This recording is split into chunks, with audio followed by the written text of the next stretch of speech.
O Senhor esteja convosco, Ele está no meio de nós.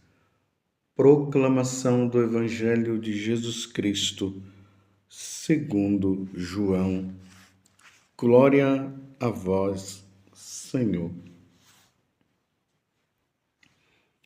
Naquele tempo, estando à mesa com seus discípulos, Jesus ficou profundamente comovido e testemunhou: em verdade vos digo, um de vós me entregará. Desconcertados, os discípulos olhavam uns para os outros, pois não sabiam de quem Jesus estava falando. Um deles, a quem Jesus amava, estava recostado ao lado de Jesus. Simão Pedro fez-lhe um sinal para que ele procurasse saber de quem Jesus estava falando. Então, o discípulo, reclinando-se sobre o peito de Jesus, perguntou-lhe: Senhor, quem é? Jesus respondeu: é aquele a quem eu der o pedaço de pão passado no molho. Então Jesus molhou um pedaço de pão e deu a Judas, filho de Simão Iscariotes. Depois do pedaço de pão, Satanás entrou em Judas. Então Jesus lhe disse: que tens a fazer, executa-o depressa. Nenhum dos presentes compreendeu porque Jesus lhe disse isso.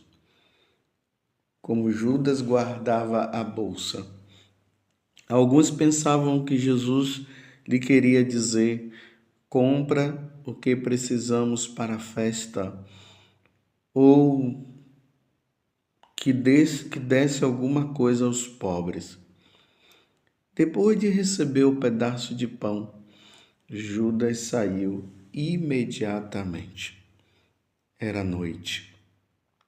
Depois que Judas saiu, disse Jesus: agora foi glorificado o Filho do Homem e Deus foi glorificado nele. Se Deus foi glorificado nele, também Deus o glorificará em si mesmo e o glorificará logo. Filhinhos, por pouco tempo estou ainda convosco. Vós me procurareis, e agora vos digo, como eu disse também aos judeus: para onde eu vou, vós não podeis ir. Simão Pedro perguntou: Senhor, para onde vais? Jesus respondeu-lhe: para onde eu vou, tu não me podes seguir agora, mas me seguirá mais tarde. Pedro disse: Senhor, por que não posso seguir-te agora? Eu darei a minha vida por ti. Respondeu Jesus: darás a tua vida por mim? Em verdade te digo, o galo não cantará antes que me tenhas negado 3 vezes. Palavra da salvação. Glória a vós, Senhor. Meus irmãos e minhas irmãs, hoje é terça-feira santa, estamos nos aproximando do grande momento em que Deus expressará o seu amor para conosco.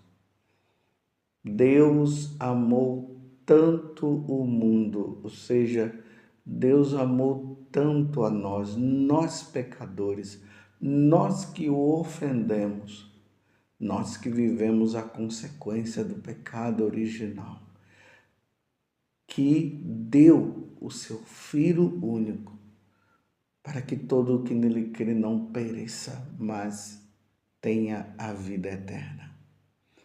É a expressão do amor de Deus para conosco. Deus não quer que nenhum dos seus se perca. Deus não quer o sofrimento eterno para mim e nem o sofrimento eterno para você.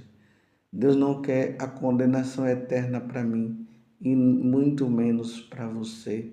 Deus quer que nós nos salvemos. Deus quer que um dia estejamos com Ele no céu. Mas a única forma de reconciliação é através da morte do seu próprio Filho, nosso Senhor Jesus Cristo. E isso vai acontecer na próxima sexta-feira. Mas antes que esses fatos aconteçam, na Quinta-feira Santa, Jesus institui o sacramento do sacerdócio e o da Eucaristia. E este sacramento da Eucaristia e do sacerdócio, ele acontece num clima de muita tensão, de muita tristeza por parte de Jesus, de muito sofrimento por parte de nosso Senhor Jesus Cristo. E um dos grandes sofrimentos de Jesus é a traição de Judas. A negação de Pedro, que depois Pedro, com toda a boa intenção de não querer que nada acontecesse de mal com Jesus, ele, como nós vimos aqui, Pedro dizendo que para onde Jesus fosse, ele iria também, e se fosse preciso até morrer, ele morreria também por Jesus. E isso vai acontecer, sim, depois da ressurreição de Jesus. Realmente Pedro morre crucificado e de cabeça para baixo. Mas antes de Jesus passar pela morte, Pedro nega, embora ele tivesse boas intenções. Mas aqui entra mais uma vez a situação de Judas. Jesus está dando a Judas a oportunidade de ele reverter a situação. Nós vimos agora na celebração do Domingo de Ramos, quando teve a leitura da Paixão do Senhor, lá dizia que Judas tinha ido lá e conversou com o sumo sacerdote, com o sinédrio, combinou como deveria fazer para entregar Jesus por 30 moedas de prata. Ele combinou tudo. E aqui no Evangelho de hoje, nós encontramos Jesus dando a oportunidade para Judas não fazer essas coisas. Então Jesus, ele expressa, ele deixa no meio dos apóstolos, sem permitir que nenhum deles soubessem a quem, no caso, nosso Senhor estava se referindo. Ele disse: um de vós, em verdade vos digo, um de vós me entregará. Então, na hora que Jesus falou isso, era a oportunidade de Judas perceber que Jesus estava sabendo das intenções do coração dele. E era o momento dele dizer interiormente: não vou fazer isso mais. O Senhor está sabendo. E você vê que eles vão se perguntando: quem é? Sou eu? Serei eu? E Judas continua quietinho na dele, sem se manifestar ali. Pelo menos nesse evangelho aqui que foi lido, que é o de São João, no capítulo 13. Aí Jesus deixa bem claro: é aquele que eu colocar o pedaço de pão na boca, é aquele a quem eu der o pedaço de pão passado no molho. Porque os discípulos começaram a perguntar quem seria. Então Jesus disse: mais uma oportunidade, meus irmãos, de Judas dizer, nossa, ele está sabendo mesmo, sou eu. Então ele continua com a intenção no coração. Ele já tinha essa intenção. Eu estou reafirmando para você entender. E aí, quando ele come um pedaço de pão, aqui vai dizer que o demônio aí se utilizou, e aqui diz Satanás entrou em Judas. Não é que Judas foi possuído pelo demônio, né? É uma forma de Judas, de dizer que Judas, levado pela tentação, ele reafirmou o que ele iria fazer. Não somente ele reafirmou, como ele foi. Depois de receber o pedaço de pão, Judas saiu imediatamente. Era noite. Interessante que João deixa esse detalhe. Era noite. Que noite? Noite de treva. As trevas estavam rondando por ali. E ele vai.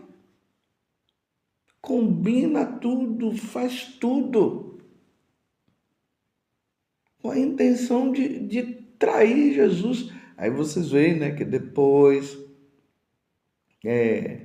que termina aqui a última ceia, Jesus disse, vamos embora, porque aquele que há de me trair, ele já foi fazer o que tinha que fazer. E aí Jesus vai lá para o Monte das Oliveiras, no Getsêmani, aí começa a rezar, suar sangue. Aí ele pede para os apóstolos vigiar com ele, Pedro, Tiago e João. E aí voltos, eles estão dormindo. Aí Jesus fala, mas vocês não conseguem pelo menos rezar 1 hora comigo? E Jesus volta e a angústia toda vai dominando ele, começa a suar sangue. Depois ele começa a dizer, Pai, afasta de mim este cálice, mas porém que seja feita a tua vontade. E ali depois vem o anjo e consola Jesus. E aí Jesus volta para os discípulos e diz, levantemos, porque aquele que me trairá já está chegando. E aí ele tinha combinado dar um beijo em Jesus, e quando Jesus dá o beijo, os homens pega Jesus, os soldados, e leva Jesus para o julgamento injusto. Mas o que eu queria frisar para vocês, e é o que eu sempre trago como meditação quando eu leio esse evangelho, a oportunidade. Deus deu a oportunidade a Judas para ele não fazer o que já estava no coração dele. Isso se chama, meus irmãos, a consciência. Deus, ele fala sempre ao nosso coração.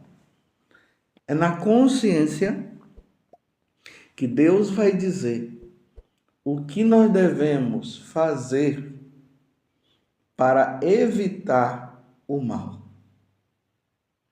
E o que nós devemos fazer para fazer o bem.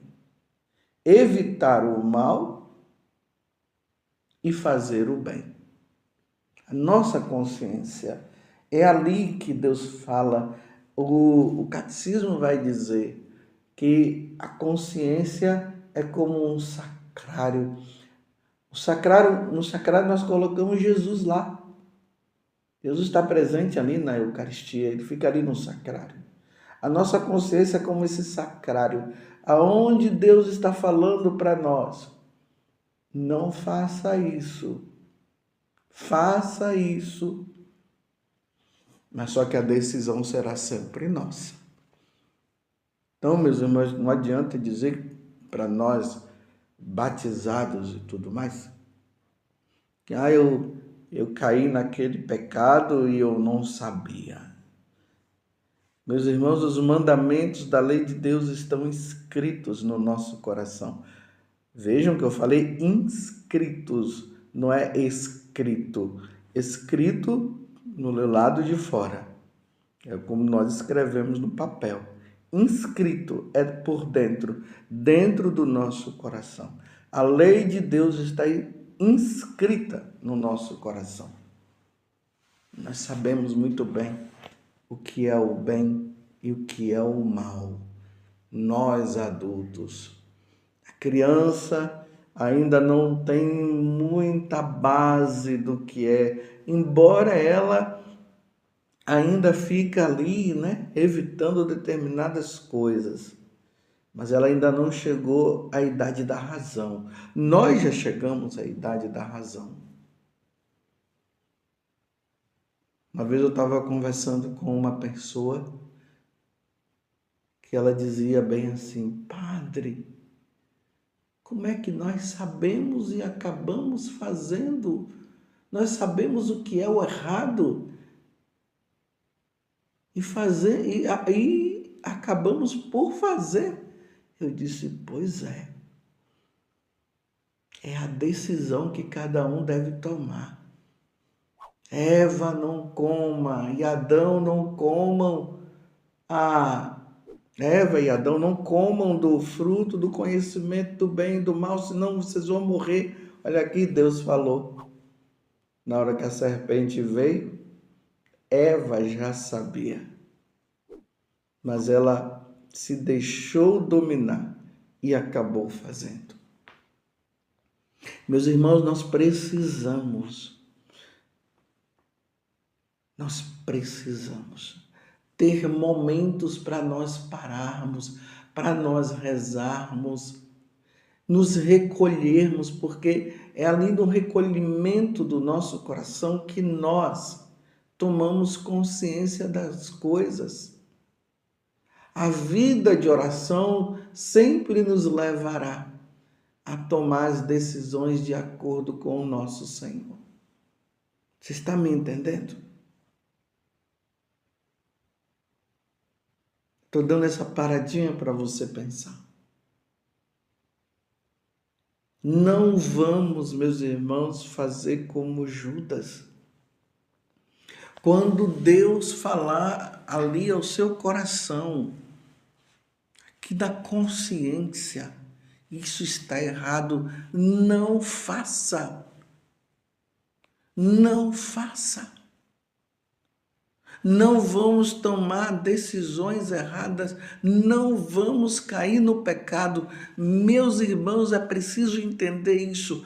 Quando nós vamos pecar, Deus já diz no nosso coração. Então, uma vez que Deus já disse, é preciso não fazer.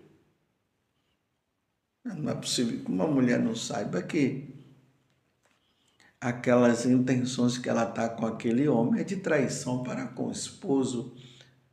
Não é possível que aquele homem, com aquelas conversinhas fiadas com aquela mulher, ele não entenda que já é uma intenção que está havendo no coração dele de trair a esposa. E quando a pessoa vai entrar nos seus grandes vícios da maconha e de outros, né, entorpecentes e tudo mais, o crack, quando vai roubar, quando vai se fazer um mal para o outro, Deus já fala no coração, não vá, não faça. É o que ele falou com Judas. Um de vós há de me trair, pronto. Depois Jesus diz, vai e faz, dando mais uma oportunidade para ele entender que ele não podia fazer, e ele foi. Meus irmãos, não caiamos em pecado, porque nós não sabemos o que poderá acontecer logo após a consumação desse pecado. Pode vir a morte em seguida, e depois vai dizer que a pessoa se salvou. Evitemos o pecado, fujamos do pecado, meus irmãos.